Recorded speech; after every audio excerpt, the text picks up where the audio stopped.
بسم اللہ الرحمن الرحیم۔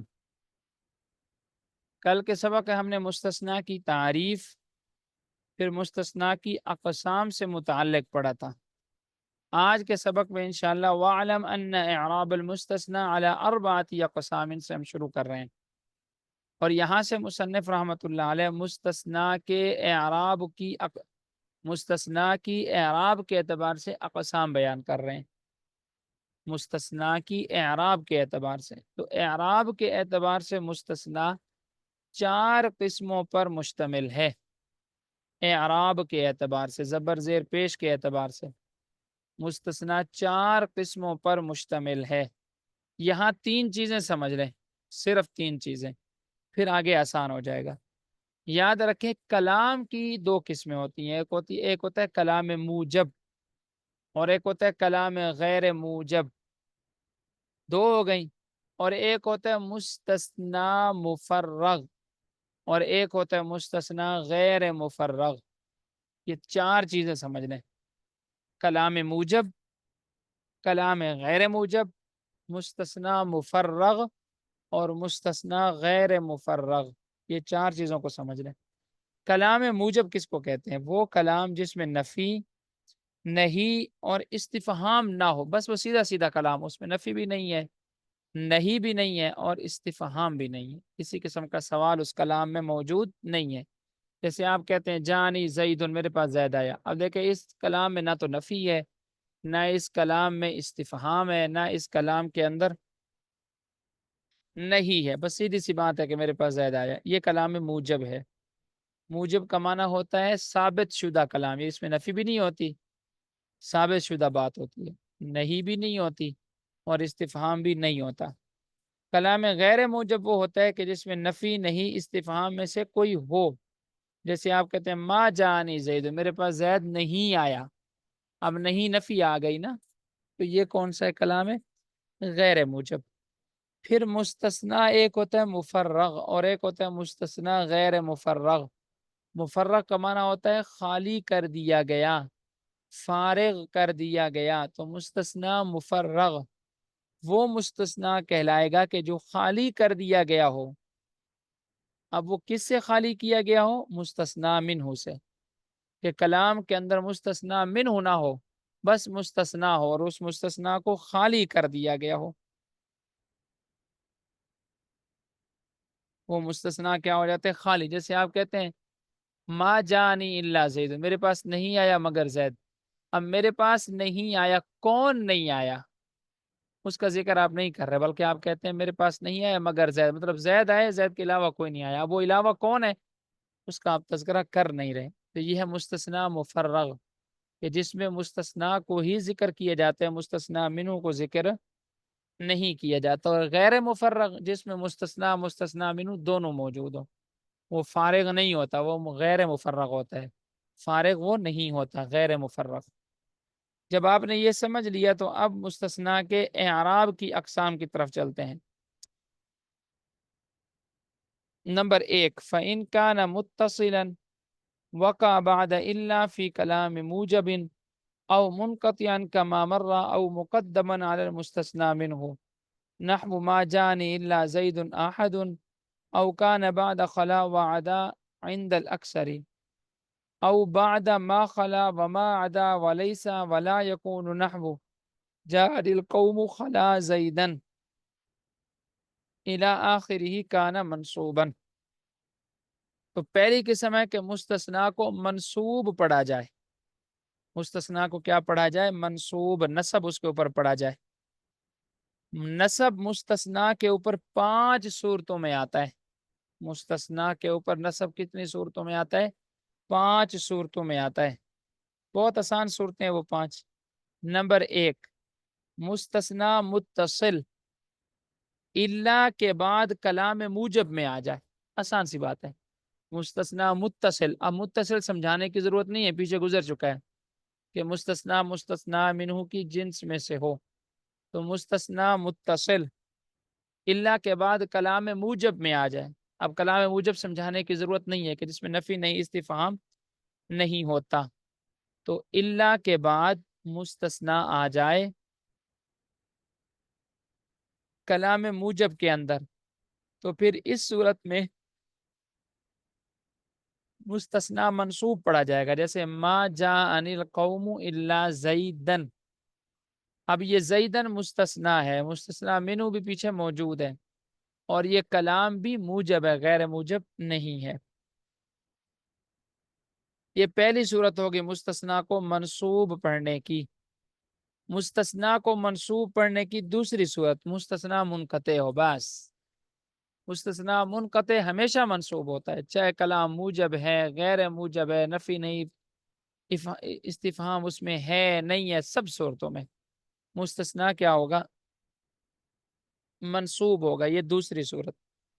تیسری صورت یہ ہے کہ مستثنا منہ سے پہلے آ جائے اور کلام غیر موجب ہو. مستثنا منہ سے پہلے آ جائے اور کلام کیا ہو؟ غیر موجب. اب پہلے آنا تو آپ سمجھتے ہیں، ویسے تو مستثنا منہ پہلے آتا ہے پھر مستثنا آتا ہے، لیکن ہماری اس مثال میں مستثنا منہ بعد میں ہوگا، مستثنا پہلے آ جائے گا. مستثنا کیا آ جائے گا؟ پہلے. اور وہ کلام بھی غیر موجب ہوگا، یعنی نفی نہیں، استفہام میں سے کوئی اس کے اندر موجود ہوگا. تو اس صورت میں بھی مستثنا منصوب ہوگا. مستثنا منہ کیا ہوگا؟ منصوب. اس کی مثال دیکھ رہے ہیں، جیسے ما جانی الا زیدن احد. ما جانی میرے پاس نہیں آیا، یہ کلام ہے، غیر موجب بن گیا. الا، اب دیکھیں یہ مستثنا منہ پہلے نہیں آ رہا، مستثنا منہ پہلے آتا ہے الا سے پہلے. یہاں دونوں مستثنا اور مستثنا منہ دونوں بعد میں آ رہے ہیں. آپ یہاں پہلے بے شک مثال دیکھ لیں. ما جانی الا زیدن احد. اب اس مثال میں دیکھیں، ما جانی الا زیدن احد. اب یہ زیدن مستثنا ہے اور احدن مستثنا منہ ہے، اور مستثنا منہ جو ہے وہ زیدن مستثنا کے بعد آ رہا ہے. اصل میں عبارت یوں تھی، ما جاءنی احد الا زیدن، کہ میرے پاس کوئی نہیں آیا سوائے زید کے. لیکن آپ نے کیا کیا کہ احدن کو بعد میں لے گئے، جو کہ مستثنا منہ ہے، اور مستثنا کو پہلے لے آئے. تو اس صورت میں بھی مستثنا کیا ہو جائے گا؟ منصوب. ساتھ صاحب آپ کی آواز نہیں آ رہی. میری آواز نہیں آ رہی؟ آواز تو میری آ رہی ہے میرے خیال میں سب کو. جی باقی طلباء کو بھی میری آواز نہیں آ رہی؟ ساتھ صاحب آپ کی آواز نہیں اب آ رہی ہے. اب آ رہی. اچھا جی آ رہی ہے، تھوڑی سی بریک ہو رہی ہے. اچھا وہ تو پھر نیٹ کا شاید مسئلہ ہوئے گا. اچھا جی، یہ 3 صورتیں ہو گئے مستثنا کے منصوب ہونے کی. نمبر 4 مستثنا خلا اور عد. تیسری والی نہیں سمجھ رہی. تیسری والی سمجھ میں نہیں آئی؟ جی احد مستثنا منہ ہے، اس کا ترجمہ کیا ہو رہا ہے؟ ما جانی الا زیدن احد. ابھی میں پہلے کیا ترجمہ بن رہا ہے اس کا یہاں پہ؟ میں پہلے سمجھا لوں پھر کرتا ہوں. مستثنا من ہو بعد میں ہو، مستثنا پہلے آ جائے اور کلام غیر موجب ہو، تو وہاں پر بھی مستثنا منصوب ہوگا.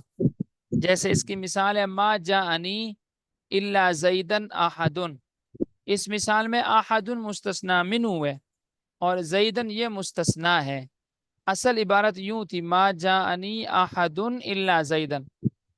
احد الا سے پہلے تھا، آپ نے اس کی ترتیب الٹ کر دی کہ آپ احد کو مستثنا کے بعد لے کر چلے گئے. تو اس کلام اس مثال میں بھی مستثنا کیا ہوگا؟ اس صورت میں مستثنا منصوب ہوگا. ترجمہ تو بالکل وہی ہے کہ میرے پاس نہیں آیا سوائے زید کے کوئی بھی میرے پاس زید کے سوا نہیں آیا. اسی طرح مستثنا خلا اور عدا کے بعد آ جائے.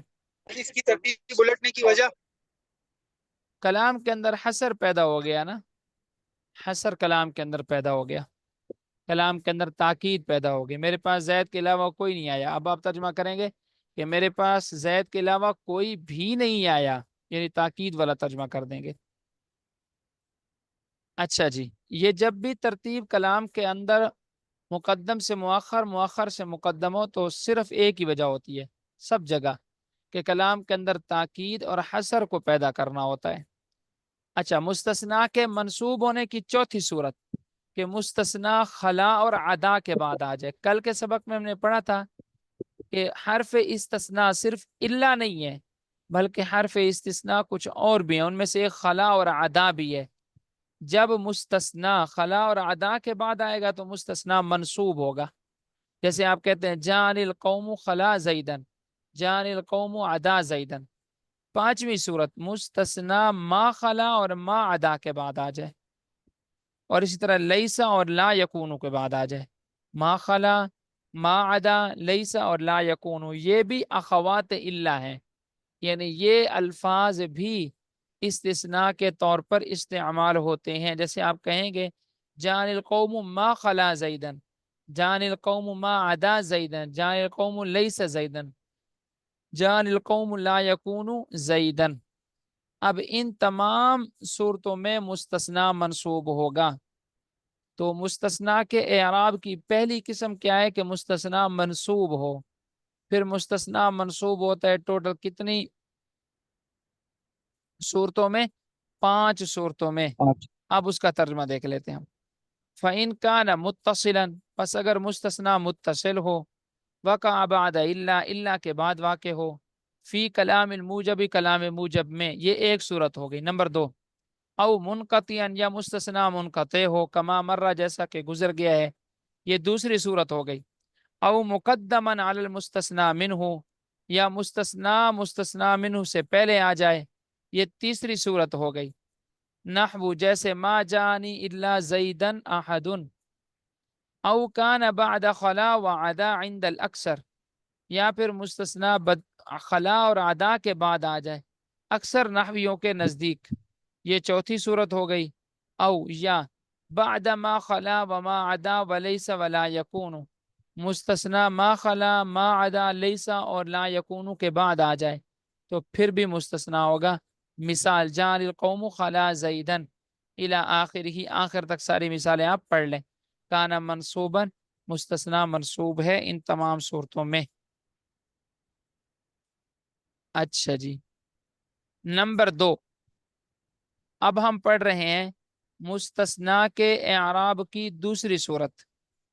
پہلی صورت کیا تھی؟ کہ مستثنا منصوب ہو. اب دوسری صورت میں مستثنا پر 2 طرح کا اعراب پڑھنا جائز ہوگا. مستثنا پر کتنی طرح کا اعراب پڑھنا کیا ہوگا؟ جائز. 2 طرح کا اعراب پڑھنا جائز ہوگا.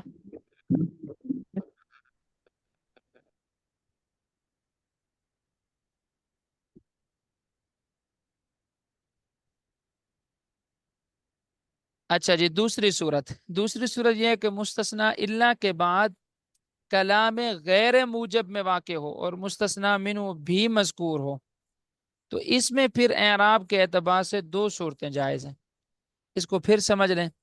مستثنا الا کے بعد ہو اور کلام غیر موجب ہو، یعنی نفی نہیں استفہام والا کلام ہو، اور مستثنا منہ بھی مذکور ہو، تو اس میں اعراب کی کتنی صورتیں پڑھنا جائز ہے؟ 2. نمبر 1، مستثنا کو آپ منصوب پڑھیں. نمبر 2، مستثنا کو بدل بنا کر ما قبل والا اعراب دے دیں. مستثنا کو بدل بنا کر آپ کس والا اعراب دے دیں؟ ما قبل والا اعراب دے دیں. اس کی مثال ما جاءنی احد الا زیدن یا الا زیدن. اب اس مثال میں دیکھیں کہ مستثنا کلام موجب میں آ رہا ہے، ایک کلام غیر موجب میں، کیونکہ ما نفی کے لیے آ گیا ہے. اور یہاں پر مستثنا ہے الا کے بعد. یہ کلام کون سا ہے؟ کلام غیر موجب. اور مستثنا منہ بھی موجود ہے، احد. مستثنا منہ بھی کیا ہے؟ موجب. اب اس مثال میں مستثنا کو آپ منصوب بھی پڑھ سکتے ہیں کیونکہ مستثنا کا اصل اعراب نصب ہے، اور ما قبل سے بدل بنا کر اس پر رفع بھی پڑھ سکتے ہیں کیونکہ زیدن یا احد سے بدل ہی بن رہا ہے کہ میرے پاس کوئی بھی نہیں آیا سوائے زید کے، مطلب میرے پاس ایک ہی بندہ تھا آنے والا، اور وہ کون تھا؟ زید تھا. تو بدل والا اعراب جب دیں گے تو احد سے یہ بدل ہے، احد مرفوع ہے تو زید بھی کیا ہوگا؟ مرفوع. نمبر 2، فَإِنْ كَانَ بَعْدَ إِلَّا، مستثنا الا کے بعد ہو، فی کلام غیر موجب، کلام غیر موجب میں. اب کلام غیر موجب کیا ہوتا ہے؟ انہوں نے یہاں آ کر بتا دیا، وہ میں پہلے سمجھا چکا ہوں. وَهُوَ كُلُّ کلام، اور کلام موجب ہر وہ کلام ہوتا ہے، کلام غیر موجب ہر وہ کلام ہوتا ہے، یکون فی نفی و نحو و استفہام، کہ جس میں نفی نہیں اور استفہام ہو، والمستثنی منہ مذکور، اور مستثنی منہ بھی مذکور ہو، یجوز فیہ الوجہان، اس میں دو صورتیں جائز ہیں، النصب نمبر 1 منصوب پڑھنا، والبدل عما قبلہا، اور ما قبل سے اس کو بدل بنا کر بدل والا مبدل منہ والا اعراب دینا، نحو جیسے ما جانی احد الا زیدن اور ما جانی احد الا زیدن، دونوں طرح سے پڑھنا اس کو جائز ہے۔ عمہ کا ترجمہ کیا ہے استاد جی؟ عمہ کا عما کہاں پر آیا ہے؟ والبدل ہاں عمہ ٹھیک، قبل ہاں ہاں، والبدلو اور بدل بنے گا اپنے ما قبل سے، عن کا ترجمہ سے اور ما قبل ہاں کا ترجمہ ما قبل، اور وہ بدل بنے گا اپنے ما قبل سے، نصب پڑھنا اور اس کے ما قبل سے اس کو بدل بنا کر پڑھنا۔ نمبر 3 وَإِن كَانَ مُفَرَّغًا بِأَن يَكُونَ بَعْدَ إِلَّا فِي كَلَامِ غَيْرِ مُوجَبٍ والمستثنى منہ غیر مذکور، یہ مستثنی کے اعراب کی تیسری صورت ہے۔ مائک میوٹ کر لیا کریں۔ یہ مستثنی کے اعراب کی کتنی صورت ہے؟ تیسری صورت ہے، اور اس میں مستثنی جو ہے وہ تبدیل ہوتا رہے گا بحسب العوامل، منصوب بھی نہیں ہوگا اور اس کو آپ بدل والا اعراب بھی نہیں دیں گے، مبدل منہ والا اعراب بھی نہیں دیں گے، بلکہ اس کا اعراب بحسب العوامل تبدیل ہوتا رہے گا۔ یہ کب ہوتا ہے؟ کہ جب مستثنی مفرغ ہو، مستثنی کیا ہو؟ مفرغ، اور کلام غیر موجب ہو۔ بس اس میں دو باتیں آپ نے یاد رکھنی ہے، مستثنی مفرغ ہو اور کلام غیر موجب ہو، یعنی مستثنی منہ کو ذکر نہ کیا جائے اور کلام غیر موجب ہو۔ جیسے مثال ما جاءنی الا زید، ما رأیت الا زیدن، ما مررت الا بزید، یہ دیکھیں کلام غیر موجب ہے کیونکہ نفی اس میں آ رہی ہے، اور ہے بھی مستثنی مفرغ، اور مستثنی مفرغ کی تعریف آپ نے پیچھے سمجھ رہی تھی کہ جو فارغ کر دیا گیا ہو مستثنی منہ سے، اس میں مستثنی منہ مذکور نہیں ہے۔ اب یہاں پر دیکھیں ما جاءنی الا زید میں کوئی بھی مستثنی منہ نہیں ہے، الا سے پہلے مستثنی منہ آتا ہے نا، یہاں پر وہ ہے ہی نہیں، تو اب آپ اس کو بحسب العوامل تبدیل کرتے رہیں گے زید مستثنی کو، یہاں پر یہ مرفوع ہوگا کیونکہ جا کا فاعل بنے گا، ما رأیت الا زیدن میں یہ منصوب ہوگا کیونکہ یہ رأیتو کا مفعول بنے گا، اور ما مررت الا بزیدن میں یہ مجرور ہوگا کیونکہ اس کے شروع میں حرف جر آ رہا ہے۔ نمبر 4 مستثنی مجرور ہو، اور مستثنی مجرور ہوتا ہے ان حروف کے بعد، غیر، سوا، سوا اور حاشا، یہ 4 ہیں، غیر، سوا، سوا اور حاشا، یہ بھی استثناء کے طور پر حروف استعمال ہوتے ہیں۔ ان حرفوں کے بعد جو مستثنی آئے گا وہ مجرور ہوگا، آپ یوں کہیں گے جان القوم غیر زید، جان القوم سوا زید، جان القوم سوا زید، جان القوم حاشا زید۔ وَإِن كَانَ بَعْدَ غیر، اور اگر مستثنی ہو غیرہ کے بعد اور سوا کے بعد اور سوا کے بعد اور حاشا کے بعد، اکثر کے نزدیک کانا مجرورا وہ مجرور ہوگا، نحو جیسے جان القوم غیر زید، غیر زیدن و سوا زیدن و سوا زیدن و حاشا زیدن۔ بس یہاں تک کر لیں ابھی۔ جی یہاں تک سمجھ میں آ گیا ماشاءاللہ مستثنی کے اعراب کی 4 قسمیں۔ جی 5 صورتوں میں مستثنی منصوب ہے، اور ایک جی صورت میں مستثنی کے اوپر 2 طرح کا اعراب پڑھنا جائز ہے، ایک صورت میں مستثنی بحسب العوامل تبدیل ہوتا رہتا ہے، اور ایک صورت میں مستثنی مجرور ہوتا ہے۔ اس کی تفصیل یاد کر لیں گے انشاءاللہ۔